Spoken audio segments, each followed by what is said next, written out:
This is Scenic Roots. This afternoon, our guests are Courtenay Cholovich, Matt Harris, and Andrew Ledbetter. All three of them are stand-up comedians.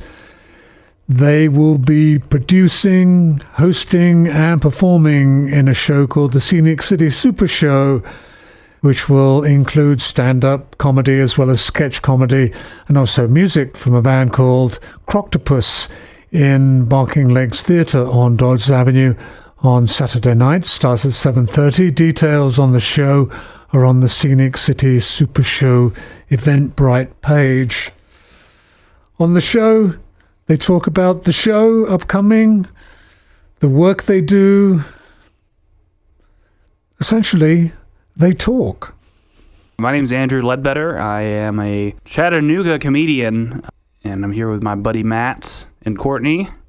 My name's Matt Harris. I am a better Chattanooga comedian, and we are here promoting our show, the Scenic City Super Show, which is a variety show that we've put together. It has sketch comedy, stand-up, music. And I am Courtenay Cholovich, another local Chattanooga comedian. I am a woman comedian, ergo the future of comedy. The future is female. So. It's true. You know, we got our little trio here, two guys and a gal. That's the perfect comedy setup. Already, we're hilarious. The first time I did this, I was drunk, both stand-up and radio. I've been doing stand-up for 6 years. It's been a process. I'm not the best in the world, but I really love it. I work really hard at it. The very first time I went on stage was kind of like mixed emotions. Like, you know, I didn't do great, but I was like, hey, I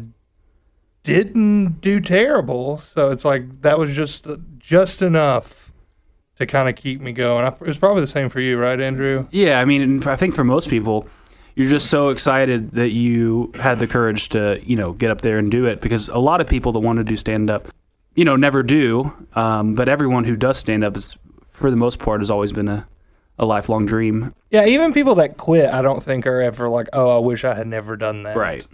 Yeah. So no matter how it goes that first time, it's always going to be fun. We may have wished that. I don't think many of them do. Like it's a really rewarding experience that it's kind of like unparalleled. There's nothing that I can think of that's exactly like it that I've tried that kind of gives you the same endorphin rush for the same reasons. Yeah, it's sort of this bizarre dichotomy, where this posse of people who simultaneously are the worst people in the world and deeply believe that. And yet we also feel like we need to be heard. We need to talk into a mic for a really long time at a bunch of people. That's something that we've earned in our lives. I want everyone to hear what I have to say, but no one to listen to it. Is what I really want. Like, I have a voice. All you people out there in radio land, listen to me. Hear me now. I like telling jokes. It's a good time. We put a lot of work into the show that we're doing, kind of getting outside of our comfort zone a little bit with live sketch, recorded sketch, kind of the whole experience. We've done a few of them in the past, and it's just kind of growing and getting better. And I think it's got a really bright future as far as like live entertainment here in Chattanooga. So. Some people think that my comedy's like, I don't know, milk toast has been one of the things that's been thrown out in the scene. That's the hashtag that goes with this comedy. But I'll give you a taste. Free. First one's free, that's right. I have a dog at home, like I'm sure many of you do. And me and my wife, we got our dog during the pandemic. So he's pretty spoiled. We recently signed him up for a dog park that costs $75 a month to be a member. Looked at my wife and said, baby, we went to public school. What are we doing sending our dog to a private dog park? I don't want him prancing around the house thinking he's better than us. Come on, man, Like, my dog's on prescription medication for anxiety and depression. My dog's on doggy Xanax, yeah. And I did a little bit of research on doggy Xanax, guys, and it turns out that doggy Xanax and people Xanax, they're the same exact thing. Ever since I found that out, I've been sleeping like a log. Yeah, I've been sleeping through the night, every night, no problem, okay? Yeah. Thunderstorms do not bother me anymore. My dog, on the other hand, he's a nervous wreck. So, no, it's not true. That's not true. I didn't take my dog's medicine. What I did do, though, is after I found out that dog Xanax was the same as people's Xanax, I called up the vet the next day and I asked, hey, hypothetically, if I had a 267-pound lab mix, how much doggy Xanax could you give him? Yeah, he's 28 years old, okay? That's 196 in dog years. So I have another about 45 minutes on my dog that, you can look up. Andrew's got a lot of dog material. His dog, by the way, hates my guts. Yeah, my dog has assaulted me several times. Yeah, brought blood on our friend Jeff the other day. Yeah, he's not a good dog. He's a danger to society. Stand-up is like taking your life and making it not only like relatable, and that's what brings the humor out in it. Like recently, like I had to go to the doctor, and I hadn't been to the doctor in quite a long time because I don't really take care of my health as well as I should. And like I walked into the office like, wow, Mr. Harris, it's been a long time since we've seen you. This is a pediatrician's office. Please put down the Legos and get the heck out of here. So I had to go make an appointment with a grown-up doctor. I went in there, and the first question they asked me was, Matt, do you have diabetes? I said, ma'am, I haven't been to a doctor since I was 17 years old, so buckle up, because we're both about to find out. Then they took a urine sample and a blood sample, and I said, well, you're in luck, because there's blood in my pee. Knock both those out, 2 birds, 1 kidney stone, So, I mean, that's a real situation that happened to me that, you turn into a bit. It's fun. I like that one. Laugh, ladies and gentlemen. Yeah, for example, I think stand-up comedy in many ways is a lot like AA, court-appointed AA. Nobody's there because life is going really well for them, I actually, when I first got into stand-up comedy, it was when I realized that my life had turned into that of a cliche Hallmark Channel movie protagonist. I was this small town girl with big city dreams that grew up and graduated and said it would be my dead body on top of a pile of dead bodies before I ever set foot in that rinky-dink town again, and moved off to the big city, became a giant failure and had to move home in shame and then take a job teaching school at my old middle school, teaching middle school theaters. I'm the one that they write those movies about. They really exist. It's me. That's an interesting anecdote, Courtney, because I can't think of a movie that you would be the protagonist of. Really? I think you have much more of an antagonist vibe about you. They probably make the movie about your students, and you're the overlord, the Miss Trunchbull, if you will. Matt, just because every antagonist in your life has been a woman, please don't put that on me. Well, coming in hot. Oh, coming in hot. That also brings up a good point, too, because some people might know me and Courtney as Courtney C. and Andrew L. from some of these local meetings across the city. So, if you've been to any of those anonymous meetings, we keep secrets. So. Yeah, I haven't been to one of those, but not from lack of trying. So I think you might be part of that court order group that Courtney mentioned here in the near future.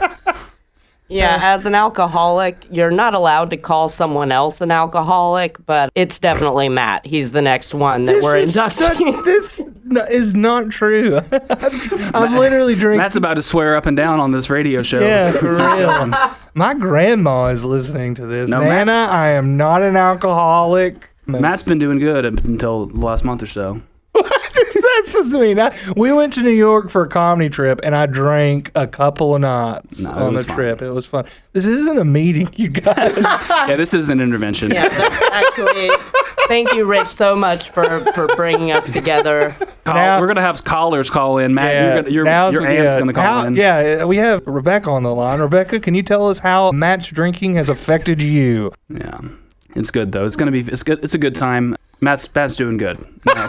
Oh man, this is so weird. Okay, We can talk about something else. Moving on, We can yeah. talk about the show that we had last December, the last Scenic City Super Show, since that's the closest frame of reference. Great success. Yeah, it was I good. was really happy with that. Took a lot of work.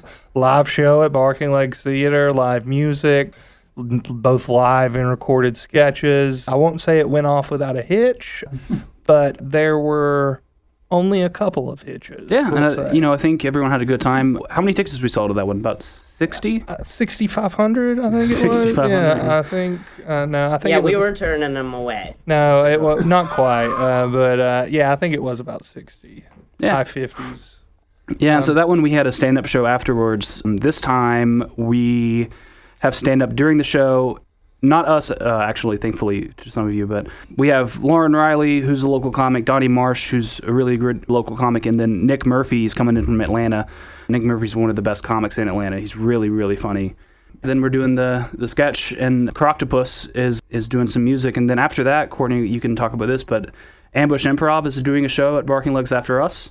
Yeah, absolutely. We've partnered with some other local improv comedians following the Scenic City Super Show, our portion at 9:30. The improv troupe, Ambush Improv, is going to be doing a long-form sketch show. And they actually, the Scenic City Super Show, we had originally booked this to get started back in May of 2020. And, couple things went down. We weren't able to make it happen, but Ambush Improv was the same way. They had started up in the spring of 2020 and have not been able to do like a full live performance up until now. So we're really excited to have them joining us.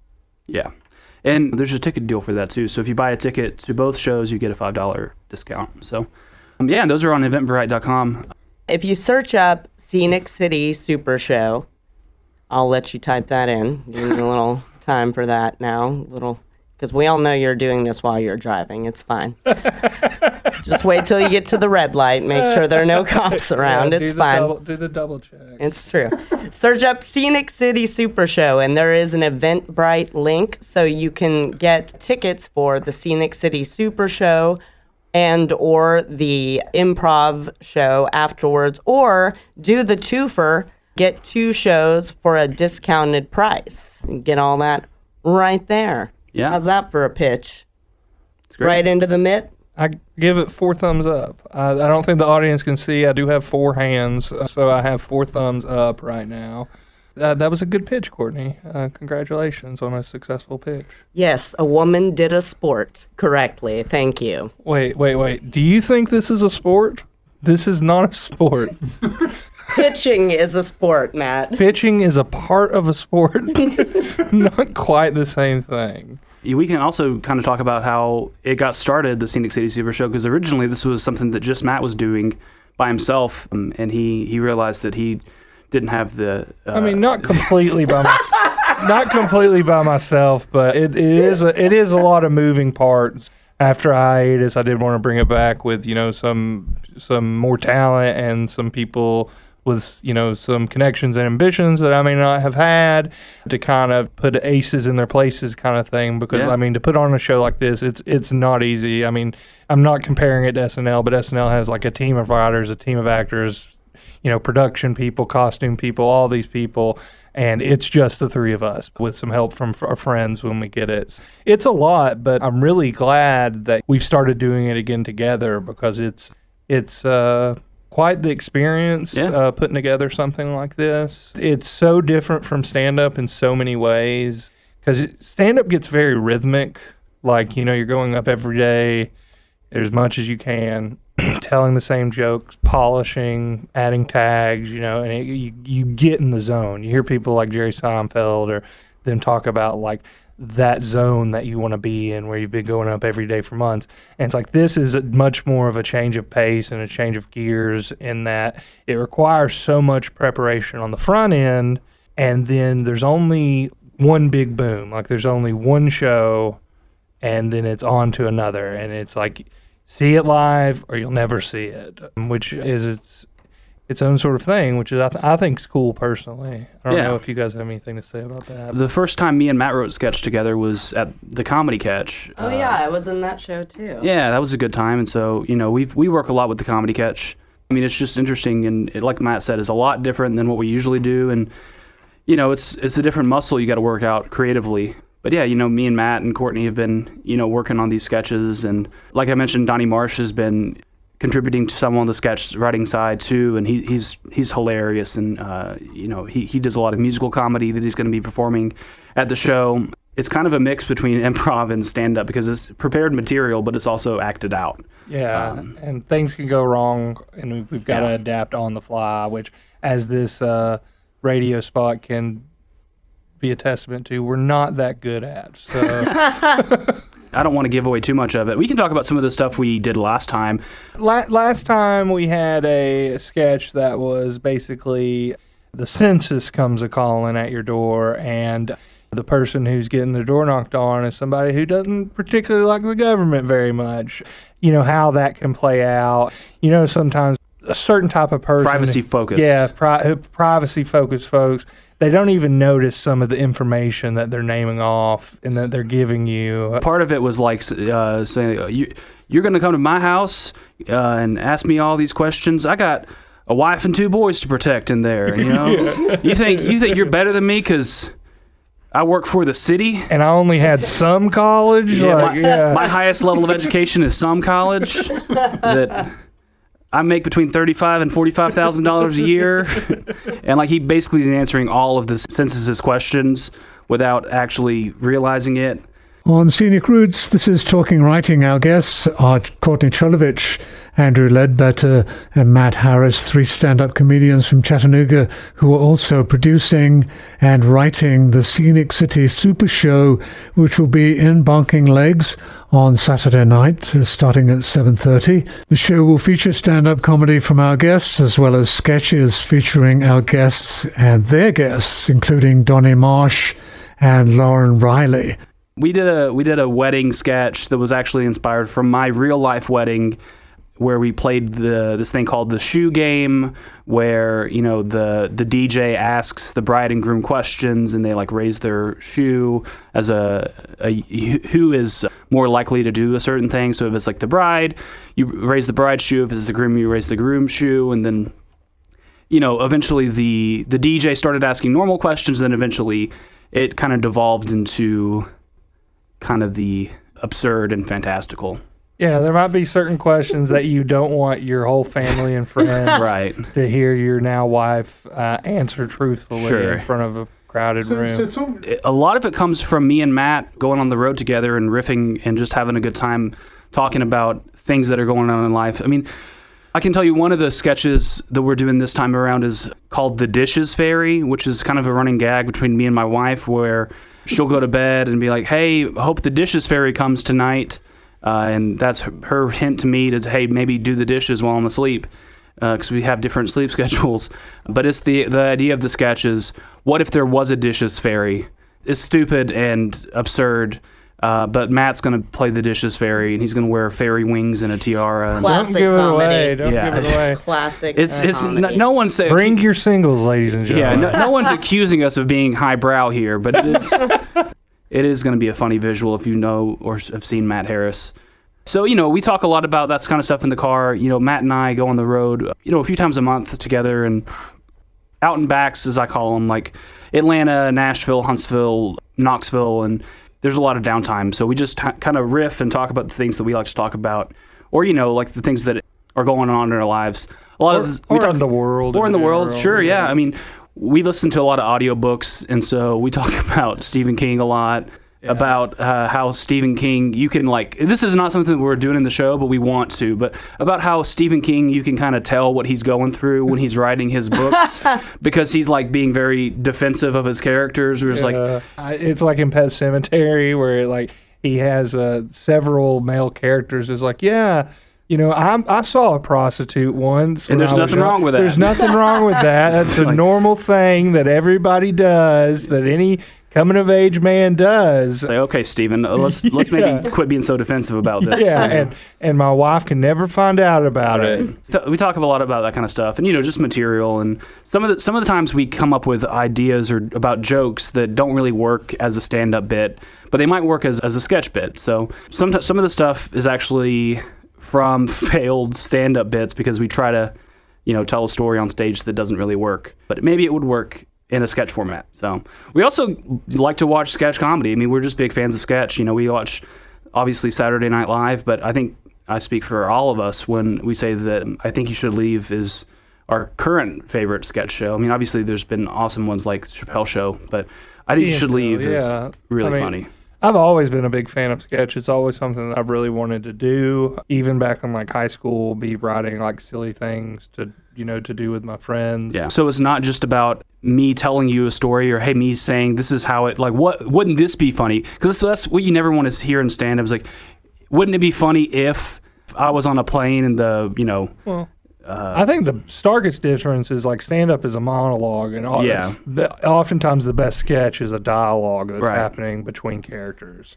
Yeah, you see into the situation rather than having the situation explained to you. It's seeing that situation played out in front of you. Yeah, I mean, in sketch, well, in stand-up you can do some of those act outs, but yeah, like they said, it's kind of a one-person show. Whereas in sketch, you have another person to play off of. I did some writing for the previous show, and I've been doing a lot on the producing side for this. So this actually falls really into my wheelhouse as a middle school drama teacher because I'm really used to, handling the production side and helping with props and costumes and organization and generally keeping a bunch of immature boys in line to make a live show hopefully come into place. Courtney, we're immature men, actually.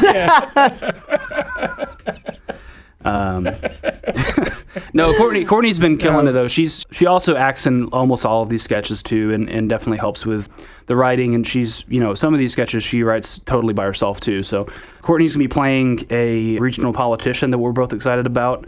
And so she's a five-tool player. She's doing a little bit of everything. Yeah, I mean, we couldn't do it without Courtney. She's kind of like our shepherd. We tell her what we want to do or what we have an idea for, and then she puts the pieces down to like make it happen and like leads us along. Because Andrew's relatively good at making stuff happen, but I can be bad at it. So, well, it's been really rewarding for me getting to meet and become friends with and then grow to work with Andrew and Matt. My background as a theater artist, I was used to creating new works with people in my, graduate program, and that was something that I had really missed, over the past 10 or so years. So coming to Chattanooga and getting into stand-up comedy, it was just like the best surprise that here were these people that wanted to do the same kind of work as me and really put in the time and make this live show happen. Y'all are pretty great. I'm just saying. It's kind of, I guess, embarrassing in this context to say, though, that most of my role models in comedy were men, especially stand-up comedy. Mitch Hedberg was somebody that I really admired and looked up to, and Norm Macdonald was hugely influential and important to me. But as far as sketch comedy, when I watched Saturday Night Live, Gilda Radner is somebody that I really, really strongly resonated with. And women who play these character roles and women who aren't afraid to be ugly, just go out there and, put out the most ridiculous version of themselves and aren't concerned with their appearance in that moment, is something that I've always really connected strongly to and admired. I have a day job, obviously. I want to not lose all my money doing stand-up and doing sketch comedy, but I'm willing to, invest in it because I think it is, so rewarding and something that I enjoy, and I think that you guys feel the same way. Even if I didn't have the means or the platform to do it from, I would still have these ideas and want to make them a reality one way, shape, or another. So, I mean, yeah, we definitely don't do it for the love of money. Like, not even close. I mean, there's so many things. Like, you go to a comedy festival out of state, and it's like, oh, they pay you a little bit, and then, like, everything else is out of your own pocket. So. Yeah, and I mean, really, Matt and I, Courtney, if I think we talked about it, you're going to start coming on the road with us some, I think, but we're fortunate enough in this stage in our, comedy career that we're able to, for the most part, not lose money. So we can go out of town most weekends or a few times a week and at least get gas money. Yeah, maybe some money for food. Yeah. You know what I mean? Just it kind of perpetuates itself. As long as I'm not, having to take out a payday loan to go do the Salty Nut in Huntsville. Yeah, and it's like we had some limited success in the last show, and it kind of made us confident enough to go out and guarantee some money to this guy Nick Murphy, who's really a treat, a really funny guy. He does come up to Chattanooga sometimes, but it's probably in the green. Let's say. Yeah, he's doing well. He's really doing good. Pretty good. It's an exaggerated version of myself. It's still me, but it's like all my best and worst parts amplified. Well, and I think like Matt alluded to it earlier, we went to New York last month for about a week. And there was a little bit more of the persona there because it's like, hey, we are different. We are Southern. We're Southern comics, which everyone in New York is not. Matt talked about how he was the fattest person in the city, which was really funny. Yeah, it was interesting being the fattest person in an entire city. Not even a city, like a major world city. Here I'm like, pretty, like I'm chubby. I'm a big guy. But there they looked at me like I was Godzilla. Like, for real. Yeah. It was they couldn't believe how big I was. Which is, yes, I need to get in shape, Mom. Yeah, but I think that, we don't really have personas on stage. But Courtney actually does have a persona that isn't always an on-stage persona. Sometimes it is, though. Yeah, there are a couple of different characters that I do. And one of them is called the Fraulein. She's an old-timey madam. And it was just a bit that I tried out for the fun of it on stage one time, and it ended up becoming a really popular recurring character to the point I did this character at our last show, and then when I was out at a couple of parties a few months later, I walked in and a few people that I don't know were like, oh my God, you're that old prostitute. Look at you. There you are. And for a minute, it took me a second to realize. I'm glad you're not old. You're old-timey. The P word, because you said madam before, and I just wanted to make sure the audience is like, this isn't about a boarding school. No. Just so you're aware, Yeah. The biggest part is the instant gratification that comes with a group of people, a whole room of people, knowing and understanding the joke that you're presenting. I mean, everyone's been in the situation, whether it's at a party or just with friends, where you say something funny or clever and everyone laughs. It's a really, selfishly, it's a good feeling. And I think it's a little bit addictive. I know that for me, before I started doing stand-up, I was writing all these jokes on Twitter and like trying to, do the whole Twitter game stuff. And that's kind of like delayed gratification where you're like, oh, I hope this lands. I hope it's funny. But then stand-up, it's instantly. You instantly know, it's like, is this good or not? That sweet, sweet endorphin rush you get when something you wrote at dinner, and then you just say it on stage and everybody erupts into laughter, and it's just like, it's the sweetest feeling. Right. And, a lot of people debate like, oh, who is stand-up? Like, do comics do stand-up for themselves or for the crowd? And I think everyone, it has to be a little bit of both. I mean, I think there's it's a spectrum, but I think most comics do it ultimately for themselves. I don't think anyone's altruistic enough to just, dedicate this much of their life to make strangers laugh. I think it is like a little bit of selfishness too. My insight on that is I do it for myself. Yeah. But the way I get what I want out of the situation is by pleasing the audience. Right. So it's like a mutually beneficial host parasite type. I'm the parasite, but like symbiotic relationship that like, I want to feel good and feel funny. Yeah. But like the way I do that is by, being funny, like, and making people laugh. So. And it's addictive. Once you start, some people, at least for me, it's been an addiction where I feel compelled to I doing think, it. yeah, most of us are the type of personality, when you mentioned having an onstage persona, it's really, that's how we are off stage as well. It's really hard. When you get together with a group of comics, no one is ever off. Yeah. Everyone is always on and bantering and trying to get in the next joke and the next laugh. And getting up there on stage, it's a way to feel like that inner instinct that we have for whatever reason, it does have some purpose and it has some drive. And it's also kind of like figuring out a riddle. When you get up on stage and do a joke and it really lands with an audience, it's like you've gotten a key that's unlocked to some magic kingdom. Like, haha, I've solved it. Yeah. Now they're mine. And then you flop on the next joke and completely lose. Well, when the game. joke does flop, and then that whole mental process of like, what can I change? What do I need to add? Should there be a pause? Do I need to, hold this syllable longer? All sorts of little, tweaks that you can make. And it's just kind of this never-ending game that you play with yourself mentally. Yeah. But you don't get to judge yourself. You're playing the game with yourself, but then the judge is the crowd. Right. And they tell you whether you won the game or not. And you have to have like we talked about earlier, you have to have a little bit of delusion to keep doing stand-up because it's not always going to go well, especially early.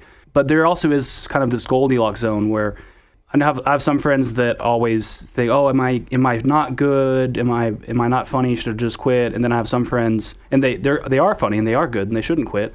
Then I have some friends who think that they are already at the pinnacle of stand-up and they're the funniest people in the world. And I'm like, you should maybe not feel that way. So you have to be realistic, but also, you have to have some kind of a little bit of determination when it comes to, especially when a set goes poorly, because it happens.